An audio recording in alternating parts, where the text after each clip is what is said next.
ബുറുദയിലുമായുള്ള രാത്രികളാണോ, മദീനയിലേക്ക് നിങ്ങളുടെ വഴികൾ എളുപ്പമാകും. അൽഹംദുലില്ലാഹ്, പല മദീന യാത്രയിലും നമ്മോടുകൂടെ സംബന്ധിച്ച ഒരുപാട് ആശിഖീങ്ങൾ അവരുടെ അനുഭവങ്ങൾ പറഞ്ഞിട്ട് എത്രയെത്ര ഉമ്മമാർ മദീന കാണാൻ വേണ്ടി ലക്ഷക്കണക്കിന് സ്വലാത്ത് ചൊല്ലി റസൂലുള്ളാഹി സ്വല്ലല്ലാഹു അലൈഹി വസല്ലമ തങ്ങളുടെ തിരു ഉമ്മറത്തേക്ക് ആ സ്വലാത്ത് കാത്തുവെച്ച ആശിഖീങ്ങൾ എത്രയാണ്. മുഅ്മിനീങ്ങളെ, മദീന എന്ന് പറയുന്ന സ്നേഹലോകം അത് വല്ലാത്ത അരുനാഗത്തിന്റെ ഭൂമിയാണ്. ആ മദീനയിലെ മണ്ണും ആ മദീനയിലെ കാറ്റും ആ മദീനയിലെ വെയിലും ആ മദീനയിലെ ചെടികളും ആ മദീനയിലെ പൊടികളും ആ മദീനയിലെ മണ്ണുകളും മദീനയിലുള്ള എല്ലാ ജീവജാലങ്ങൾക്കും അചേതന വസ്തുക്കൾക്കും നമ്മോട് പ്രണയം പറയാനുണ്ട്, നമ്മോട് അനുരാഗം പറയാനുണ്ട്. ആ മദീന മലർവാടിയിൽ ചെന്നെത്തുന്ന ഒരു ആശിഖിന്റെ ഖൽബ് റസൂലുള്ളാഹി തങ്ങളുടെ മുബാറക്കാകുന്ന മദീന എന്ന് പറയുന്നത് ചുറ്റുഭാഗത്തും മലകളാൽ ചുറ്റപ്പെട്ട ഒരു പ്രദേശമാണ്. എവിടെ നിന്ന് വന്നാലും മദീനയിലേക്ക് ഇറങ്ങേണ്ടി വരും. ആ റസൂലുള്ളാഹി തങ്ങളുടെ മുബാറക്കാകുന്ന ഹറമിലേക്ക് നമ്മൾ മക്കയിൽ നിന്ന് യാത്ര പോകുമ്പോൾ അധികം യാത്രയിലും പാതിരാത്രിയല്ലേ മദീനയിലെത്തുക. മദീനയിലേക്ക് നമ്മുടെ വാഹനം അങ്ങ് കയറുന്ന സമയം നമ്മളെല്ലാവരും പാടും, ആരംഭ പൂവായ മുത്ത് നബിയോടെ ത്വയ്ബയിൽ വന്നേത്തി, ഞങ്ങൾക്ക് സന്തോഷം വന്നേത്തി. ഈ ഇഷ്കിന്റെ വരികൾ ഇങ്ങനെ പാടുന്ന നേരം ആശിഖുർ റസൂൽ എന്ന് പറയുന്ന വലിയ ഒരു സ്നേഹലോകം മദീനയിലേക്ക് ചേർന്ന നിമിഷം റസൂലുള്ളാഹി സ്വല്ലല്ലാഹു അലൈഹി വസല്ലമ തങ്ങളെ ഉമ്മറത്ത് വെച്ച് പാടിയ വരിയാണത്. ആ അനുരാഗത്തിന്റെ വരികൾ പാടുമ്പോൾ ആശിഖീങ്ങളുടെ കണ്ണ് നനയുന്ന കാഴ്ചകൾ നിരവധി തവണ നമ്മൾ കണ്ടിട്ടുണ്ട്. നിങ്ങൾ ആലോചിച്ച് നോക്കിയേ, നാളെ സ്വർഗത്തിൽ കടക്കാം, പക്ഷേ സ്വർഗത്തിൽ മദീനയില്ല. മദീനയാകുന്ന സ്നേഹലോകത്തെ ഭൂമിയിൽ വെച്ച് അനുഭവിക്കാൻ കഴിയണം.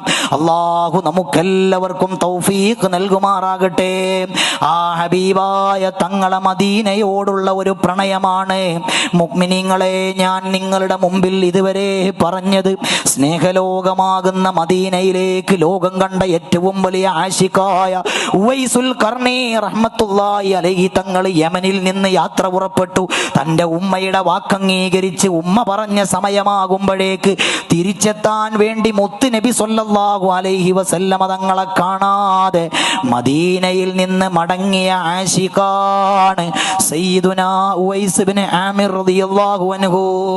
ആ ഉവൈസുൽ ഖർനി തങ്ങൾ മദീനയിലേക്ക് വരുന്ന നേരം മുഅ്മിനീങ്ങളെ, റസൂലുള്ളാഹിന്റെ മദീനയിൽ നിന്ന് പുറത്തേക്കൊരു നായ വരികയാണ്. ആ നായ എന്ന് പറഞ്ഞാൽ ഒരു മുഅല്ലദായ നജസല്ലേ. മുഅല്ലദായ നജസാകുന്ന നായയുടെ കാല് പിടിച്ച് ഉവൈസ് ഇബ്നു ആമിർ തങ്ങൾ ചുംബിച്ചുകൊണ്ട് കരയുന്നത് കാണുമ്പോൾ കൂടെ കൂടി നിൽക്കുന്ന ജനങ്ങൾ ചോദിക്കുന്നുണ്ട്, മനുഷ്യ അതൊരു നായയല്ലേ? നജസായ മുഅല്ലദായ നജസായ ഒരു ജീവിയല്ലേ? അതിൻ്റെ കാലാണോ നിങ്ങൾ പിടിച്ച് ചുംബിക്കുന്നത് എന്ന് പറയുമ്പോൾ ഹൃദയം മുഴുവൻ ഇഷ്ക് കൊണ്ട് നിറഞ്ഞ ആശിഖ് വിളിച്ചു പറഞ്ഞത് എന്താ? റസൂലുള്ളാഹി തങ്ങൾ ഉമ്മ വെച്ചുറങ്ങുന്ന മദീനയിൽ കാലുകുത്താൻ ഭാഗ്യം കിട്ടിയ നായയല്ലേ? ഇങ്ങനെയായിരുന്നു സ്വഹാബത്തിന്റെ പ്രണയം. അന്ധമായ അനുകരണം തങ്ങളിലേക്ക് ചേർത്ത് വെച്ചു. മുഅ്മിനീങ്ങളെ, നമ്മൾ നിസ്കരിക്കുന്നുണ്ട്, നോമ്പ് നോൽക്കുന്നുണ്ട്, സ്വീകരിക്കപ്പെടുമോ എന്ന് നമുക്കാർക്കും പറയാൻ കഴിയില്ല. സ്വീകരിക്കപ്പെടുമെന്ന് പ്രതീക്ഷയുള്ള ഒരു അർജാ അമൽ എന്ന് പറയുന്നത് മഹബ്ബത്തു റസൂലില്ലാ, ഹബീബായ തങ്ങളോടുള്ള പ്രണയമാണ്. ഉവൈസ് ഇബ്നു ആമിർ തങ്ങൾ എല്ലാ ആഴ്ചയിലും കറൻ എന്ന് പറയുന്ന പട്ടണത്തിൽ ചന്ത നടക്കും. പല നാട്ടിൽ നിന്നും ജനങ്ങൾ സാധനവുമായി വരും. ആ സമയത്ത് ആ ചന്തയിലേക്കൊരു മനുഷ്യൻ വരുന്നുണ്ട്. സാധനം വാങ്ങാനല്ല വരുന്നത്. ആ മനുഷ്യൻ ചോദിക്കുന്നത്, മദീനക്കാരുണ്ടോ? ഈ കച്ചവട സംഘത്തിൽ മദീനക്കാരുണ്ടോ? ആ സമയത്ത് മദീനക്കാര് പറയും, അനമിനൽ മദീന, ഞാൻ മദീനയിൽ നിന്നാണ് വരുന്നത്. ഇതങ്ങ് പറയുന്ന നേരം ഉവൈസ് ബിൻ ആമിർ തങ്ങൾ ഓടിച്ചെന്ന് ഹബീബായ നബി സല്ലല്ലാഹു അലൈഹി വസല്ലമ തങ്ങളെ മദീനയിൽ നിന്ന് വരുന്ന മനുഷ്യന്റെ നെറ്റിയിൽ ചുംബനം കൊടുക്കുകയാണ്. മുഅ്മിനീങ്ങളെ, അങ്ങനെ ഹബീബായ തങ്ങളോട് ചേർത്ത് വെച്ച അനുരാഗത്തിലൂടെ ജീവിച്ച് വഫാത്താകുന്ന നേരം ഇക്രിമ റളിയല്ലാഹു അൻഹു തങ്ങൾ ലോകത്തോട് വിട പറയുകയാണ്. സ്വഹാബത്തെല്ലാം ഓടിച്ചെന്നു. എവിടെ വെച്ചാണ്? യുദ്ധരണാങ്കണത്തിൽ വെച്ചാണ് മരിക്കുന്നത്, ഷഹീദാകുന്നത്.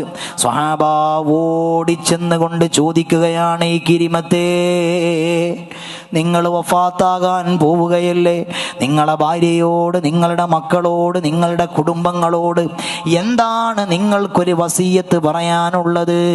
മഹാനായ ഇക്രിമത്ത് റളിയല്ലാഹു അൻഹു അതാ ശബ്ദം ഇങ്ങനെ പതുങ്ങി പതുങ്ങി പതുങ്ങി വഫാത്തിലേക്ക് സക്കറാത്തിൽ കിടക്കുന്ന നേരം ഇക്രിമ റളിയല്ലാഹു അൻഹു പറയുന്ന മറുപടി, സ്വഹാബാ, എനിക്കെൻ്റെ ഭാര്യയോട് വസിയത്തില്ല, എനിക്കെൻ്റെ ഉമ്മയോട് വസിയത്തില്ല, എനിക്കെൻ്റെ മക്കളോട് വസിയത്തില്ല, എനിക്കാകെ സ്വഹാബത്താകുന്ന നിങ്ങളോടാണ് വസിയത്തുള്ളത്.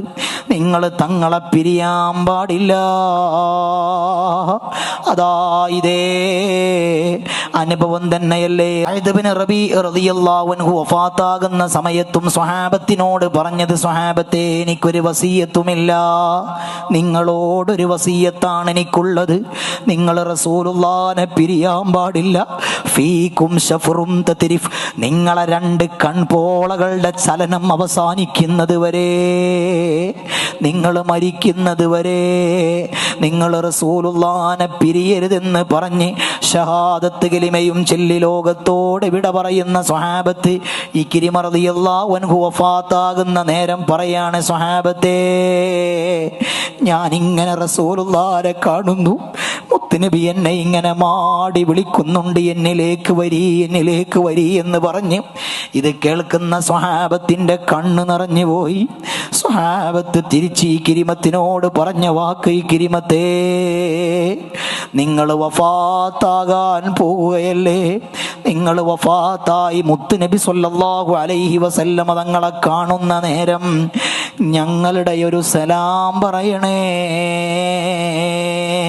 സ്വഹാബത്തിന്റെ സലാമും ഏറ്റെടുത്ത് ഷഹാദത്ത് കലിമ ചൊല്ലി ഇക്രിമ റളിയല്ലാഹു അൻഹു വഫാത്താവുകയാണ്. നമുക്കൊക്കെ ആ പുണ്യഭൂമിയിലെത്താൻ അല്ലാഹു തൗഫീഖ് നൽകട്ടെ.